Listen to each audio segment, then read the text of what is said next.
Good morning. This is what health care reform has been about. It's been about legislation, debates. Rarely has Congress enacted something that's been signed by the president and is well down the road towards implementation that we still have the same political argument going back and forth. And unless you've been out of the country for the last year, then you would know that if you didn't know about the fight about the bill, you know about it now because it's a large part of the presidential campaign. So it has consumed everyone. Next week, the Supreme Court is going to hear 6 hours of debate on this. Implementation of the law is one of the things that has confused a lot of people. Normally, when Congress passes a law, you start to see immediate effects of it. This is a law that is phased in over a period of years. And as a result of that, many of the American people simply just don't know what benefits that they are getting. For example, when the law was enacted, they polled seniors, and seniors said, we don't like it. There's nothing there for us. They didn't realize that the law closed the donut hole. And the first year, they got a $250 rebate check. So it still matters. What we're going through now is the slow and steady issuance of regulations, the healthcare exchanges, the essential health benefits, accountable care organizations, and I would add the issue of contraception, which actually popped up quite heavily after I completed this PowerPoint. And the Department of Health and Human Services is pushing through grant funding. So you've got that issue out there. You also have IPAB. IPAB is the Independent Payment Advisory Board. Excuse me. This was a board that was intended to hold down Medicare spending. That when Medicare reached a certain percentage annually, this board would act to reduce that spending, and it would send that proposal to the secretary, and unless Congress acted, those cuts would occur. Well, the Congressional Budget Office initially said this would save a lot of money, but then later looked down the road and said, Medicare spending is not going to increase at a rate high enough so that this board would be able to act. So we don't think this board will save any money at all. Now, this board is 15 members who must be nominated by the president and confirmed by the Senate. So after the 2010 election, we all sort of figured out that IPAB board wasn't going to happen because none of these people were ever going to be confirmed in the Senate because it was going to take 60 votes to break a filibuster. This year, the Republicans in the House have moved to repeal the IPAB law. CBO came back and said, well, never mind. We think if you repeal it, it'll cost $3 billion. So everyone's sort of angry at the Congressional Budget Office, which has been changing some of its estimates of late. We've got this continued congressional oversight that's really in the House because Republicans control the House. We're always looking at how the law is being implemented and raising some questions about it. We also have the Class Act. This was a proposal that had come up several years ago, and it's supposed to deal with long-term care. And over the first 10 years, it actually saves money. It saves money because over the first 10 years, it collects premiums. But CBO and everybody agrees that in the next 10 years, it becomes a coster. And that's primarily because those of us who are baby boomers and a lot of the people in this room would start using the benefits. And so the cost would go higher, and the revenues that came in would not be able to keep up. The law, in fact, this provision of the law, in fact, is so bad, the Secretary of Health and Human Services has announced that she is not going to implement it. The health insurance exchange is set up to be state regulated and to provide a standard health care plans for state residents. If a state chooses not to implement the health exchanges, then the federal government will step in. We've been involved in our firm in advising some states and outside entities. I'm involved in what's happening here in the District of Columbia, and we have a unique situation where the city actually covers something like 94% of city residents. So it's a question about whether or not it's cost effective for the city to run it or let the federal government to run it. As you know, there are a number of states who have decided that they're not going to implement the healthcare law, and they've turned down the money, which simply means that the federal government comes in.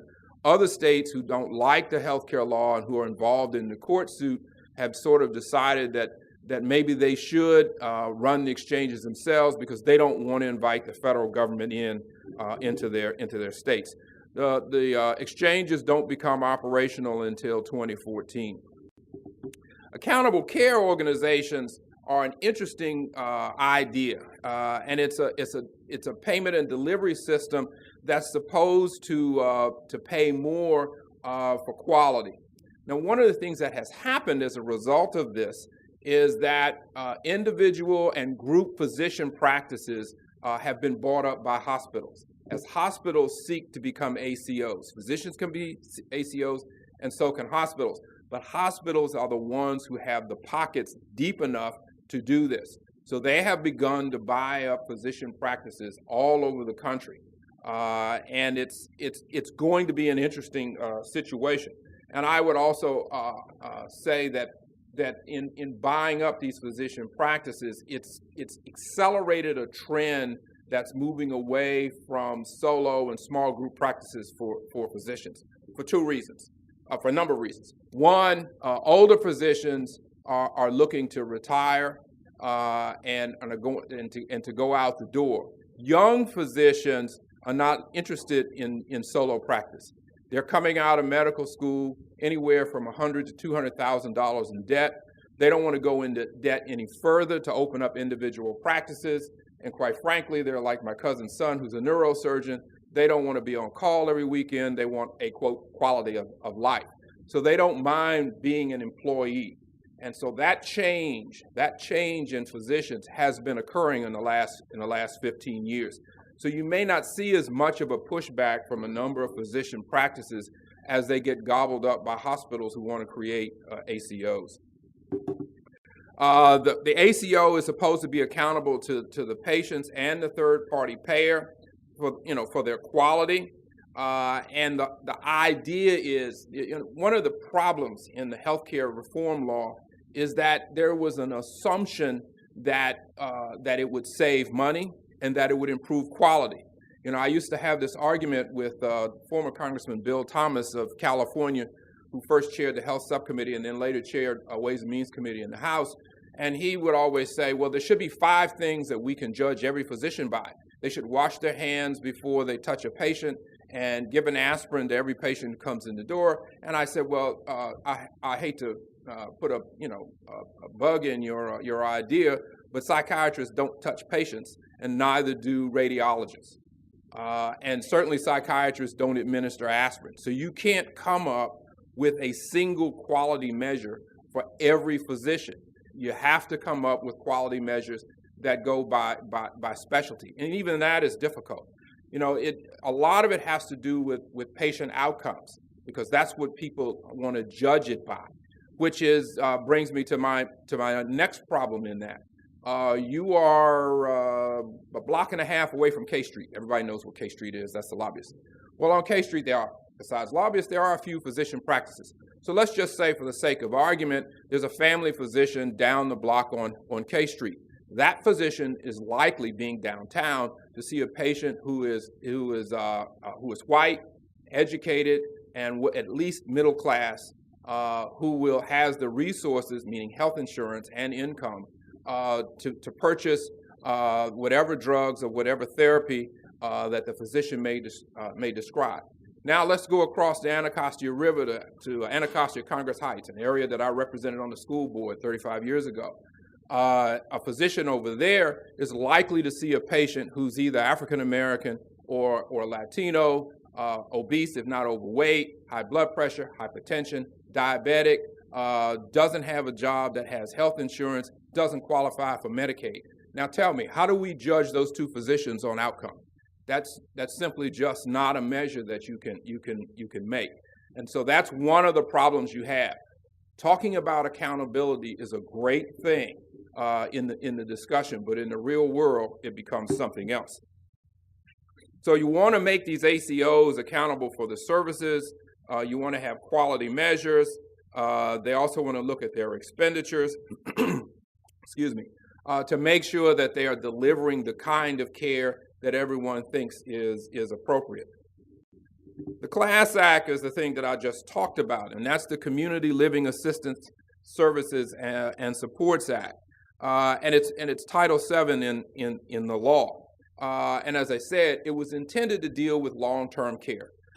As the population ages, there is a greater understanding of the need of long-term care activities and costs, and to be able to deliver care to patients to continue to at least hopefully improve the quality of life. The idea was that people would sign up and they'd start paying these premiums, and the premiums would go into a fund, and then 10 years later, when the law, when you started to draw on that it would work. It just simply is not going to work. As I said, it's clear. It was always clear that it would lose money in the second decade. Now, one of the reasons you might ask, if they knew this when they passed the law, why did they do that? Well, they needed revenue. Remember that part. That when the law was passed, everyone said that the new law would save money, and so what they saw was in collecting this revenue from these premiums, that would count towards income for the government, and it would help to hold down the deficit. And so that's why people like the idea, because that helped them to pay for it. The other reason is that when Congress passes legislation, it uses a 10-year window. And so you could do 10 years and then just say, well, in the next 10 years, we'll see. Some of you will remember the Bush tax cuts. They were passed in 2001 under the same circumstances, which is why they were temporary. It was a 10-year window. At the end of 10 years, the tax cuts would be repealed automatically because they would expire, and then that revenue would come back. But it made the 10-year window for CBO. And that's the way the CLASS Act was done. So when you hear Republicans criticizing Democrats for doing this, remember, they did the same thing in 2001 with the Bush tax cuts. I talked about the Independent Advisory Board already, so I don't need to cover that again. And then there's the issue of Medicare overpayments. This is the thing that is fundamentally the most scary thing for any healthcare provider, because tucked away in the law is a provision that says that if there are any overpayments, they must be repaid within 60 days. The problem that you have right now is that it's within 60 days of the moment that you learn that there's a problem. And it's all providers, whether you're a physician, hospital, home health, nursing home, doesn't matter. And if you don't repay in time, then there are a number of penalties that go with that. And that's the most scary thing that I can think of, because for physicians in single and small group practices, you're simply not going to always know when that occurs. And by the way, it's every single payment. So, when a physician provides a service, and let's just say the office manager makes a mistake in the computer, then that physician is liable for any of the overpayments. And it's as I said, a really scary thing that you would be looking at. And I want you to look at the third bullet. CMS also is proposing a 10-year look-back period for overpayments. That's even scarier. So if you've made a mistake 10 years ago, you've got a problem, a very serious problem. And remember, when there are overpayments and you owe the federal government money, there are the penalties and there's also the interest. So 10 years out, you can just imagine what that cost would be. Even if it's an overpayment of $100, it can simply mount on you. What's your thought on the over-under on the Supreme Court, and if the Supreme Court rules against the act, then what? You just asked me what I'm going to talk about when I come back over here for the panel, but Okay. I'll answer it anyway. There are multiple things that can happen from the Supreme Court. Number one is when Congress passes a law, it puts in what's known as the Severability Clause. And that clause says if the judiciary, for any reason, finds a provision of this law unconstitutional, the rest of it will stand. That was originally in the healthcare law and then they took it out, so it's not there. So the court could take the whole thing down. Let me back up and say what the court suits are about is the individual mandate. And what the law says is that every individual, beginning in 2014, must go out and purchase health insurance. That provision is based on the Commerce Clause in the Constitution that Congress has the right to regulate commerce. They did it on the basis of commerce because they didn't want to say they were raising taxes. If they had said this was a tax, then we wouldn't be where we are now. But then the Democrats were afraid to say they were raising taxes, so they came up with this sham.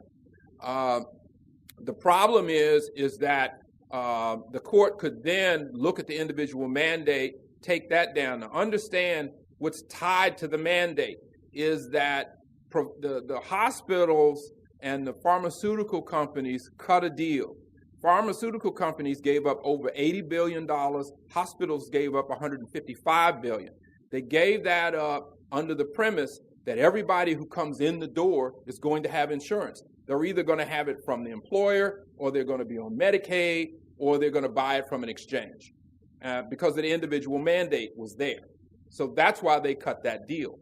So the Supreme Court could say the individual mandate is unconstitutional, the whole thing's tied together, so therefore we bring down the whole law.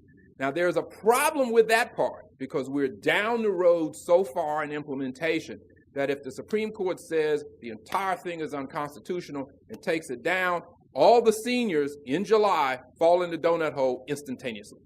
Because if you take that down, you take it all down. I remember we have an agreement with the Congressional Black Caucus Foundation that at GW, I teach a lobbying course, a graduate course for the last 18 years. But for the last 3 years, I've taught their interns electoral and legislative processes in the spring semester. And when this was signed into law, I said to them, one of these provisions is that adult children get covered by their parents' health insurance up to age 26, and they all stood up and applauded. That goes away.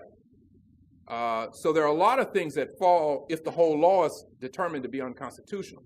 The other one is they could say the individual mandate is unconstitutional, bring that down, and leave the rest.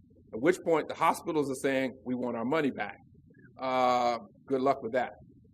The other is the court could say the thing is constitutional and leave it alone. Then there's the quirky part, which is, as a history undergraduate major, I teach a lot of history in my classes and say how important history is.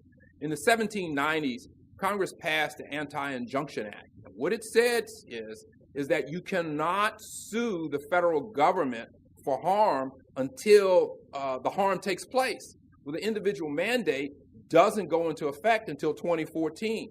The court has set aside a whole hour of arguments just on that.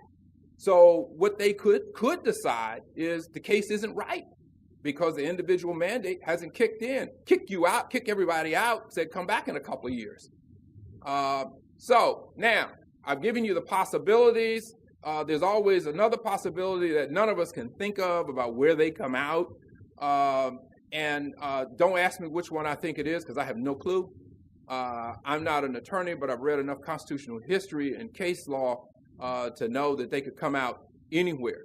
My single biggest criticism of the Supreme Court is that since the Bork nomination failure in 1987, presidents no longer nominate people for the Supreme Court who have a breadth of experience.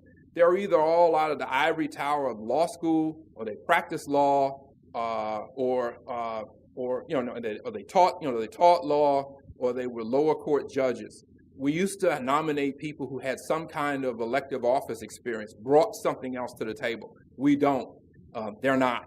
and who knows how they will judge that. Yes.